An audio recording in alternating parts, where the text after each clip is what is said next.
आप देख रहे हैं हाथरस में जो हादसा हुआ है उसको लेकर के मुख्यमंत्री योगी आदित्यनाथ खुद घटनास्थल पर पहुंचे थे। उन्होंने अस्पताल में मरीजों से मुलाकात भी की थी, उनका हालचाल भी जाना था और अब मुख्यमंत्री योगी आदित्यनाथ प्रेस कॉन्फ्रेंस कर रहे हैं और इस बारे में जो भी जानकारी उन तक पहुंची है, अधिकारियों से उन्होंने बातचीत की है, अब वो जानकारी मीडिया से साझा करेंगे।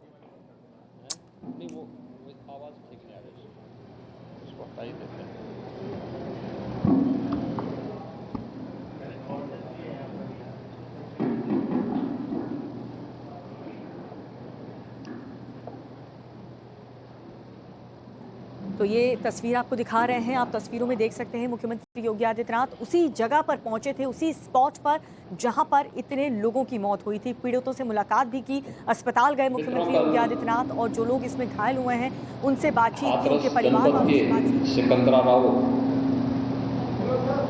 तहसील के एक गांव में एक दुखद और दर्दनाक घटना अपराह्न में घटित हुई।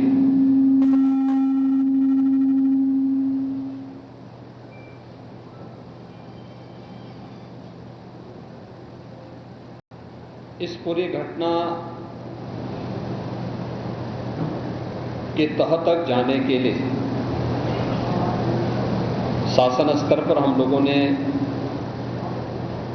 कल भी जो व्यवस्था बनाई थी, लेकिन प्रथम दृष्टया हम लोगों का यह था कि पहले राहत और बचाव के कार्य को आगे बढ़ाया जाए।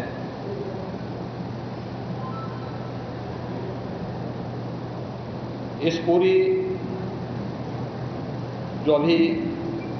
हादसा है, इस हादसे में 121 श्रद्धालुओं की मृत्यु हुई, जो उत्तर प्रदेश के साथ साथ हरियाणा, राजस्थान और मध्य प्रदेश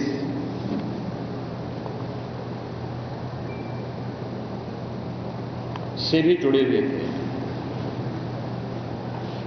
उत्तर प्रदेश में हाथरस, बदायूं, कासगंज, अलीगढ़, एटा, ललितपुर, शाहजहांपुर, आगरा, फिरोजाबाद, गौतम बुद्ध नगर, मथुरा, औरैया, बुलंदशहर, पीलीभीत, संभल और लखीमपुर खीरी, इन 16 जनपदों के भी कुछ श्रद्धालु जन थे जो इस हादसे के शिकार हुए हैं।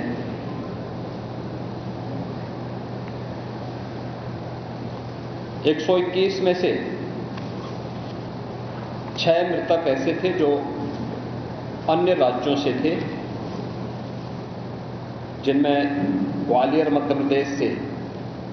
1 थे, हरियाणा से 4 थे और राजस्थान से 1 थे। हाथरस के जिला हॉस्पिटल में मैंने जो घायल हैं, 31 ऐसे घायल हैं जो हाथरस, अलीगढ़, एटा और आगरा के हॉस्पिटल में जिनका उपचार चल रहा है और उसमें लगभग सभी आउट ऑफ डेंजर है।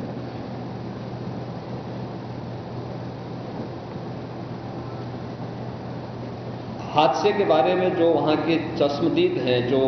इस घटना के शिकार हुए थे, गंभीर रूप से घायल हो गए थे, उनमें से ज़्यादातर जो लोग हैं जिनसे आज मैंने बातचीत भी किया है, वे सभी इस बात को बोलते हैं कि हादसा कार्यक्रम के उपरांत जब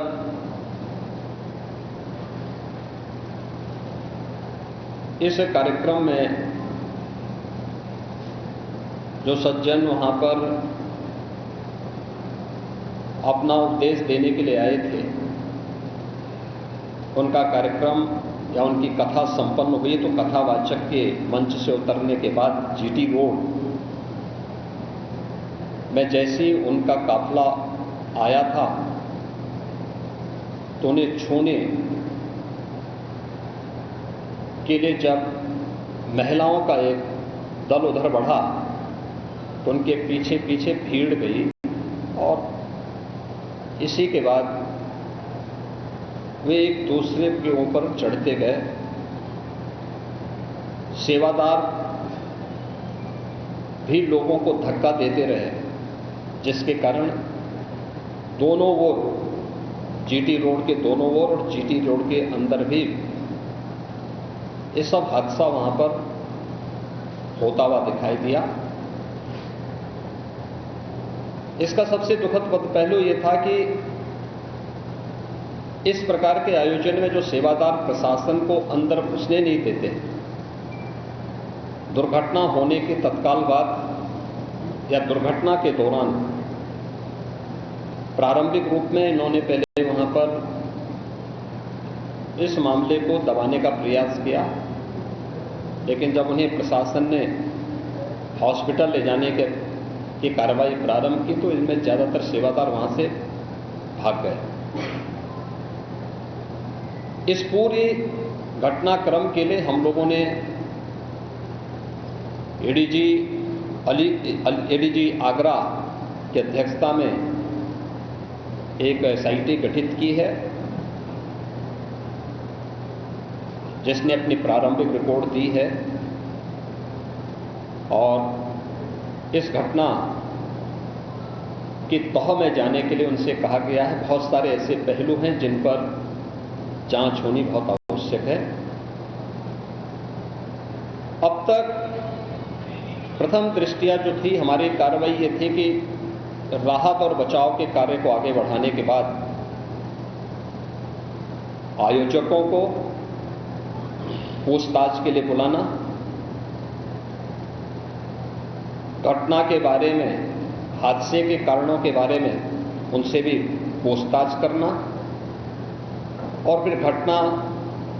की लापरवाही और जिम्मेदारों की जवाबदेही भी इसके लिए तय करना, जिसके लिए पहले से ही एफआईआर यहां पे दर्ज हो चुकी है। इसके लिए कार्रवाई आगे बढ़ रही है। हम लोग इस बात को किसी भी प्रकार से डिनाई नहीं कर सकते कि इस प्रकार की घटना केवल एक हादसा नहीं होता है।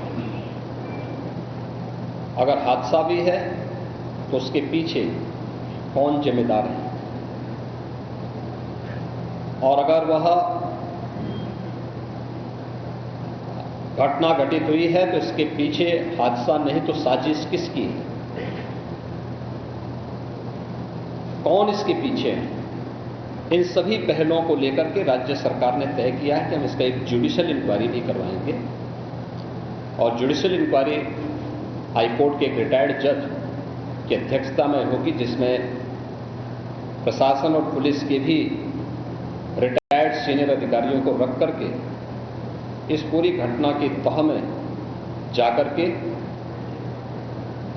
जो भी इसके लिए दोषी होगा उन्हें इसकी सजा देना और इस प्रकार की घटना की पुनरावृत्ति न हो, इनके बारे में एक सुझाव और एक एसओपी उनके माध्यम से बनाई जा सके, जिसे आगे इस प्रकार के किसी भी बड़े आयोजन में लागू किया जा सके। यह हम लोग सुनिश्चित करेंगे और मैंने यहां पर भी हाथरस में भी और सिकंदराराव के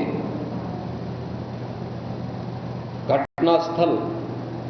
का मैंने दौरा किया, यद्यपि वहां काफी बारिश थी और वहां जाकर के मैंने एक बार उसको देखने का प्रयास किया है। यद्यपि प्रशासन ने पहले से इसके मैप भी बना के तैयार किए थे और भेजे भी थे,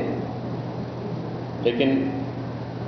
हादसे के कारणों की प्रारंभिक व्यवस्था देखी जा सके इसको देखने के लिए वहां पर मैं स्वयं गया था और हमारे 3 मंत्री यहां पर कल से ही कैंप कर रहे थे। मुख्य सचिव और पुलिस महानिदेशक भी यहां पर कल से ही कैंप कर रहे हैं। सीनियर अधिकारीगण भी यहां पर पुलिस और प्रशासन के अधिकारीगण यहां पहले से ही कैंप अध्ययन करते हुए इस पूरी घटना के लिए जिम्मेदारों की जवाबदेही तय करने की भी दिशा में आगे कार्रवाई की जा रही है, जिसमें कुछ विशेष दल बनाए गए हैं जिनमें अलग अलग जनपदों में उनकी कार्रवाई अब प्रारंभ होगी और प्रारंभिक जांच के बाद आगे की कार्रवाई को हम लोग आगे बढ़ाने का कार्य करेंगे। यह यहाँ की घटना के बारे में था और जुडिशल इंक्वायरी के बारे में आज ही इसके नोटिफिकेशन शासन के द्वारा भी जारी हो जाएगी। महाराज जी, बाबा के खिलाफ कार्रवाई होगी। बाबा को नामजद नहीं किया गया है।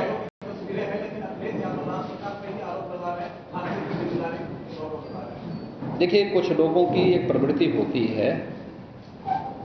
कि इस प्रकार के दुखद और दर्दनाक घटनाओं में भी वे राजनीति ढूंढते हैं और ऐसे लोगों की ये फितरत है कि चोरी भी और सीना चोरी भी। यह हर व्यक्ति जानता है कि सज्जन के फोटो किसके साथ में हैं, उनके राजनीतिक संबंध किनके साथ जुड़े हुए हैं। तो स्वाभाविक रूप से आप लोगों ने इस बात को देखा होगा कि पिछले दिनों रैलियों के दौरान इस प्रकार की भगदड़ कहां मचती थी और कौन इसके पीछे थे, और मुझे लगता है उसकी तह में जाना आवश्यक है। जो लोग निर्दोष लोगों के जीवन के साथ खिलवाड़ करते हैं और उनकी जवाबदेही भी इसके साथ तय होगी।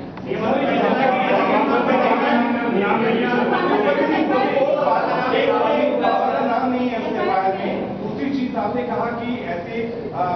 आयोजनों में प्रशासन को घुसने की इजाजत नहीं होती है, तो ऐसा क्यों होता है कि क्या भविष्य में ऐसी चीजें ना हो? देखिए, प्रशासन प्रथम दृष्टया ये मान के चलता है कि धार्मिक आयोजन है, उनके सेवादार इस प्रकार के आयोजनों की जिम्मेदारी अंदर से स्वयं निभाएंगे। और बड़े बड़े आयोजन होते हैं, ऐसा नहीं कि ना होते हो। सावधानीवश वहां पर फोर्स प्रशासन तैनात करता है, लेकिन आउटर रिंग में उनकी फोर्स होती है। अंदर अगर आप देखेंगे तो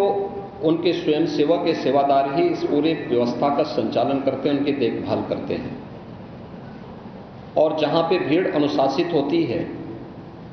धार्मिक और आध्यात्मिक श्रद्धा भाव के साथ लोग जहां आते हैं वहां पर भीड़ अनुशासित भी रहती है। लेकिन जब वही कार्यक्रम निहित स्वार्थी तत्वों के हाथों का खिलौना बन जाता है तो वह अनुशासनहीनता का नजारा वहां पर भी देखने को मिलता है और इसका शिकार अंततः वह निर्दोष व्यक्ति होता है जो धार्मिक श्रद्धा के साथ उस आयोजन में भागीदार बनता है, क्योंकि उसको तो साजिश के बारे में पता नहीं होता है और वह अपनी उस श्रद्धा भाव के साथ आता है। लेकिन साजिश करने वाले लोग अपनी साजिश करके फिर वहां से चुपचाप खिसकने का प्रयास भी करते हैं। होना ये चाहिए था कि अगर हादसा था तो सेवादारों को वहां पर इस पूरी घटना को पहले तो अपनी व्यवस्था को सुदृढ़ करना चाहिए था, और अगर सुदृढ़ नहीं कर पा रहे थे तो प्रशासन का सपोर्ट लेकर के हादसे के शिकार लोगों को हॉस्पिटल पहुंचाने की व्यवस्था करनी चाहिए थी, उपचार की व्यवस्था करनी चाहिए थी। इसका सबसे दूसरा जो पहलू ये है कि हादसा में लोग मरते गए और सेवादार उससे पहले वहां से खिसक करके भाग चुके थे, और इसीलिए हम लोग इसकी पहले चलेंगे। और मैं इस बात के लिए आपको इस बात के लिए मैं कह रहा हूं ना कि मैंने इसीलिए जुडिशियल कमीशन के बारे में राज्य सरकार ने इसको तय किया है। हम इसके तहत निष्कर्ष पर आएंगे और इस प्रकार के बड़े बड़े आयोजन हम लोग करते रहे हैं, लेकिन कहीं भी कोई इस प्रकार की चीजें नहीं आई है। और मुझे लगता है हम लोगों ने इस प्रकार के बड़े बड़े आयोजन हमेशा किए हैं, कुंभ जैसे बड़े आयोजन किए हैं, बड़े बड़े कार्यक्रम होते रहे हैं, लेकिन इसीलिए मैंने कहा कि इसकी तह में जाना आवश्यक है कि आखिर इसके पीछे कौन लोग इसके लिए जिम्मेदार हैं। दूसरा, राज्य सरकार ने और केंद्र सरकार ने, देखिए कि एफआईआर एप्लीकेशन परमिशन के लिए जिन लोगों ने दी थी, प्रथम दृष्टया पहले एफआईआर उनके खिलाफ होती है और इसके बाद फिर उसका दायरा बढ़ता है। ये सभी अन्य लोगों के दायरे में आएंगे, जो भी इसके लिए जिम्मेदार होंगे वे इसमें आएंगे। केंद्र और राज्य सरकार ने आर्थिक सहायता की भी घोषणा की है। जो निर्दोष लोग इस पूरे हादसे के शिकार हुए हैं, उनके जो नाबालिग बच्चे हैं, जो स्कूल में पढ़ने वाले बच्चे हैं, उनको हम उत्तर प्रदेश मुख्यमंत्री बाल सेवा योजना के अंतर्गत उन बच्चों की पढ़ाई की व्यवस्था हम लोग राज्य सरकार से करवाएंगे। उन्हें जिस भी स्कूल में पढ़ रहे होंगे, जिन भी संस्थाओं में पढ़ रहे होंगे, या उनके स्कॉलरशिप आदि की व्यवस्था के लिए भी राज्य सरकार ने तय किया है। और प्रत्येक मृतक के परिवारजन को भी केंद्र और राज्य सरकार मिलकर के 4 लाख रुपए की सहायता और गंभीर रूप से घायल व्यक्ति को 1 लाख रुपए की सहायता दे रही है। धन्यवाद।